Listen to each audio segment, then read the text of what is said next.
Evolução em dois mundos. Autores: Francisco Cândido Xavier e Valdo Vieira. 9. Evolução e cérebro. Formação do mundo cerebral. No regaço do tempo, os arquitetos divinos auxiliam a consciência fragmentária na construção do cérebro, o maravilhoso ninho da mente, necessitada de mais ampla exteriorização. A massa de células nervosas, que precede a formação do mundo cerebral nos invertebrados, dá lugar à invaginação do ectoderma nos vertebrados, constituindo-se lentamente a vesícula anterior ou prosencéfalo, a vesícula média ou mesencéfalo e a vesícula posterior ou rombencéfalo. Nos peixes, os hemisférios cerebrais mostram-se ainda muito reduzidos. Nos anfíbios, denotam desenvolvimento encorajador e nos répteis avançam em progresso mais vasto, configurando já com alguma perfeição o aqueduto de Sylvius, aprimorando-se com mais segurança em semelhante fase, na forma espiritual, o centro coronário do psicossoma futuro a refletir-se na glândula pineal, já razoavelmente plasmada em alguns lacertídeos, qual o rincocéfalo da Nova Zelândia, em que a epífise embrionária se prolonga até a região parietal, aí assumindo a feição de um olho com implementos característicos. Zoólogos respeitáveis consideram o mencionado aparelho como sendo um globo ocular abandonado pela natureza. Contudo, é aí que a epífise começa a consolidar-se por fulcro energético de sensações sutis para a tradução e seleção dos estados mentais diversos, nos mecanismos da reflexão e do pensamento, da meditação e do discernimento, prenunciando as operações da mediunidade consciente ou inconsciente, pelas quais espíritos encarnados e desencarnados se consorciam uns com os outros, na mesma faixa de vibrações, para as grandes criações da ciência e da religião, da cultura e da arte, na jornada ascensional para Deus, quando não seja nas associações psíquicas de espécie inferior ou de natureza vulgar, em que as almas prisioneiras da provação ou da sombra se retratam reciprocamente. Girencefalia e licencefalia.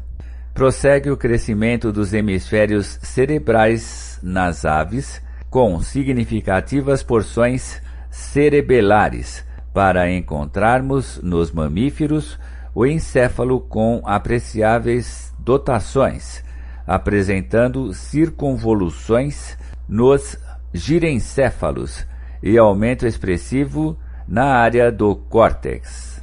Quanto mais se verticaliza a escalada, mais se reduz a percentagem volumétrica do cerebelo, enquanto que os hemisférios cerebrais se dilatam. Contudo, é preciso destacar que esse fenômeno de progressão fundamentalmente não se relaciona com a inteligência e nem esta é, a rigor, proporcional ao número de circunvoluções cerebrais, tanto que mamíferos, quais o coelho, o canguru, o ornitorrinco e até mesmo certos primatas, possuem cérebro licencéfalo, ou sem circunvoluções. A girencefalia e a licencefalia obedecem a tipificações traçadas pelos orientadores maiores no extenso domínio dos vertebrados,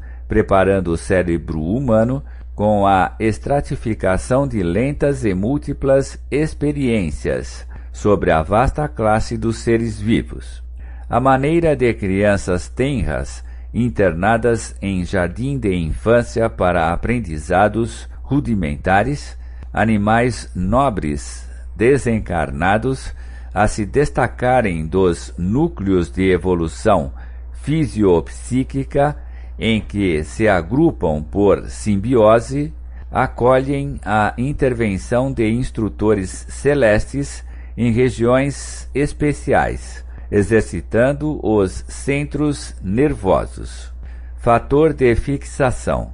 Os neurônios nascem e se renovam milhões de vezes, no plano físico e no plano extrafísico, na estruturação de cérebros experimentais, com mais vivos e mais amplos ingredientes do corpo espiritual, quando em função nos tecidos físicos, até que se ergam em unidades morfológicas definitivas do sistema nervoso, demonstrando formação especialíssima, porquanto reproduz mais profundamente a tessitura das células psicossomáticas. O neurônio é toda uma usina microscópica, constituindo-se de um corpo celular com prolongamentos, apresentando o núcleo escassa cromatina e um nucleolo.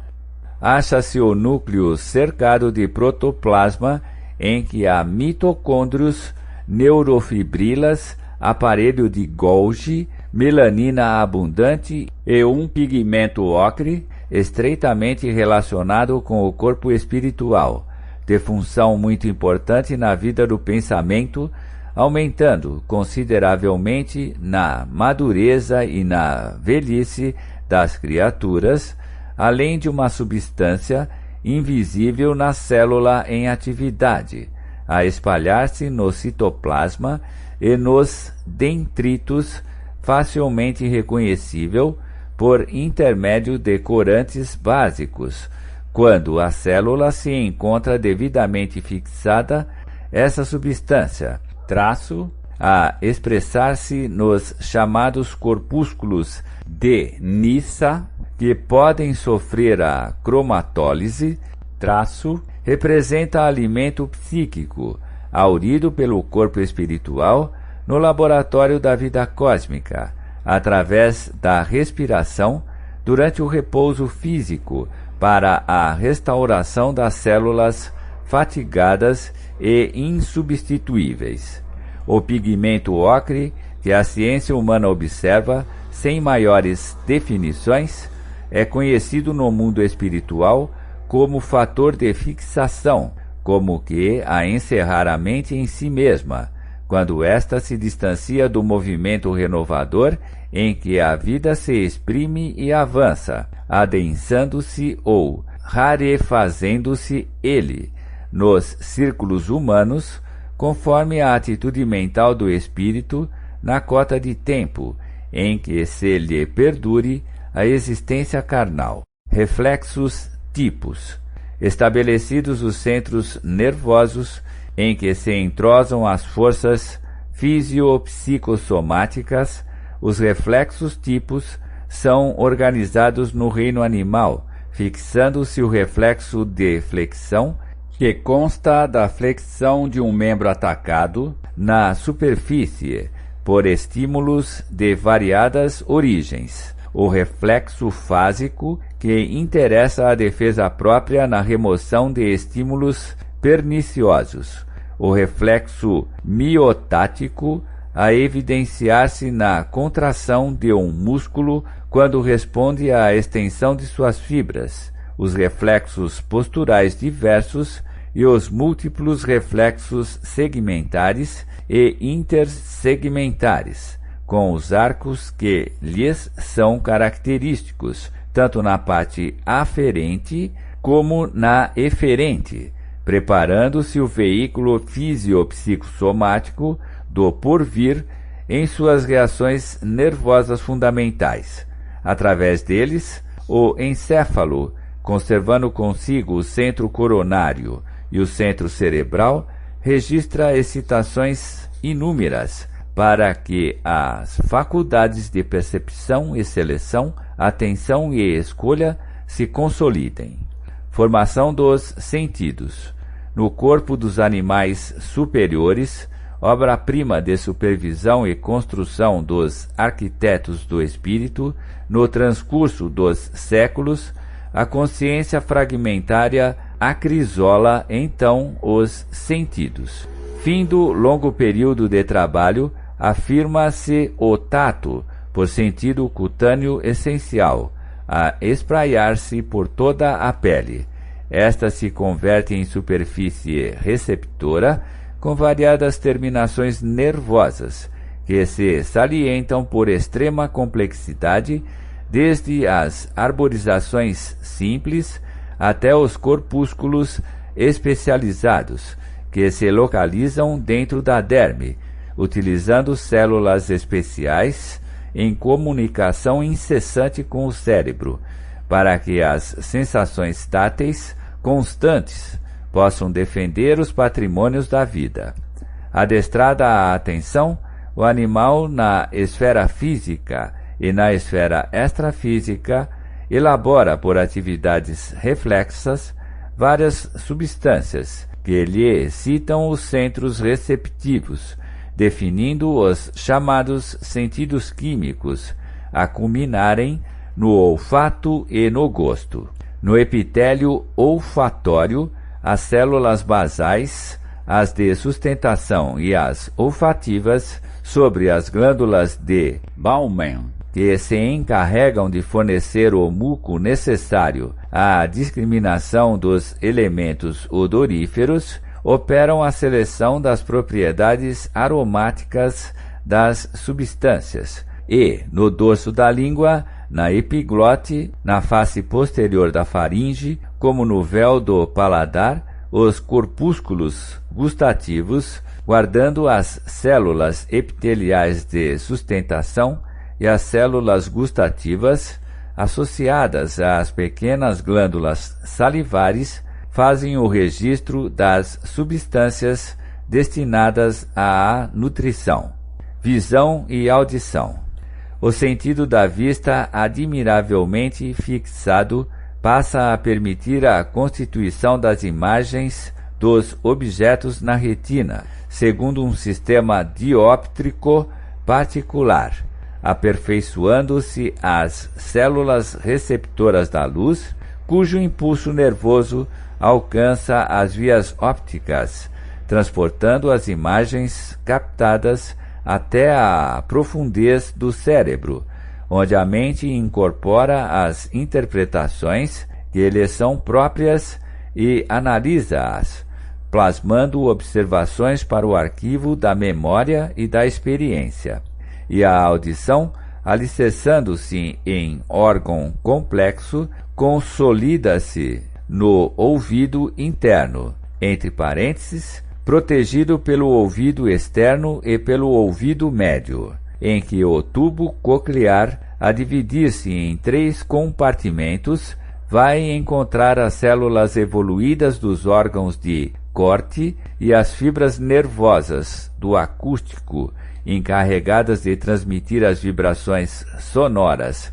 que atingem o ouvido médio em estímulos nervosos, a saírem através do nervo auditivo na direção da mente, que realiza a seleção dos valores atinentes às sensações de tom, intensidade e timbre, estabelecendo em seu próprio favor vasta rede de reflexos condicionados com expressão decisiva em seu desenvolvimento. Sob a orientação das inteligências sublimes, cada sentido se instala em organização especial, formada de vários aparelhos e implementos. Também o cérebro integral se organiza em lobos diversos, com vasta margem de recursos para o futuro, quando a alma, então nascente, em atividade instintiva na construção de seu próprio veículo,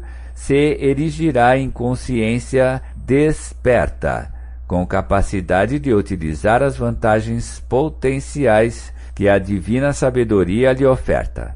Microcosmo prodigioso. Com o tempo, a direção espiritual da vida consegue, enfim, organizar com mais eficiência o sistema nervoso autônomo, regulando e coordenando as funções das vísceras. Estruturam-se desse modo primorosamente a inervação visceral aferente e eferente e os centros coordenadores, os sistemas simpático e parasimpático e as fibras pré- e pós-ganglionares de Langley, com os neurônios a edificarem vias eletromagnéticas de comunicação entre o governo espiritual e as províncias orgânicas. Em todos os ângulos do cérebro, esse microcosmo prodigioso, células especiais, permanecem sob o controle do espírito, assimilando-lhe os desejos e executando-lhe as ordens no automatismo que a evolução lhe confere. Desde o grupo tectobulbar das fibras pré-ganglionares, saindo com os pares cranianos, tecidas com neurônios no mesencéfalo, protuberância e bulbo, e incluindo os núcleos supraópticos paraventriculares e a parede anterior do infundíbulo até o grupo sacro, com neurônios localizados na medula sacra, nervos especiais, funcionam como estações emissoras e receptoras, manipulando a energia mental projetada ou recolhida pela mente em ação constante nos domínios da sensação e da ideia, em conexões e trajetos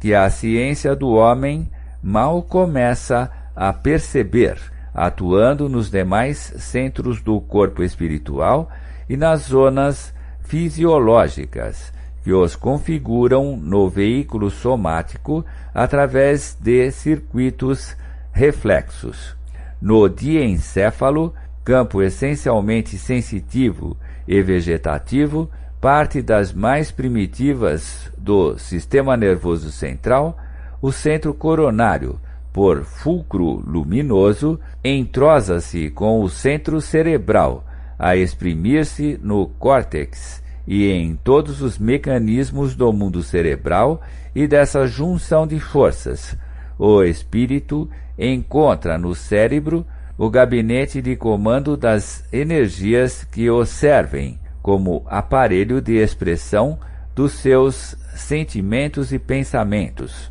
com os quais, no regime de responsabilidade e de autoescolha, plasmará no espaço e no tempo o seu próprio caminho de ascensão para Deus. Uberaba, 12 de fevereiro de 1958.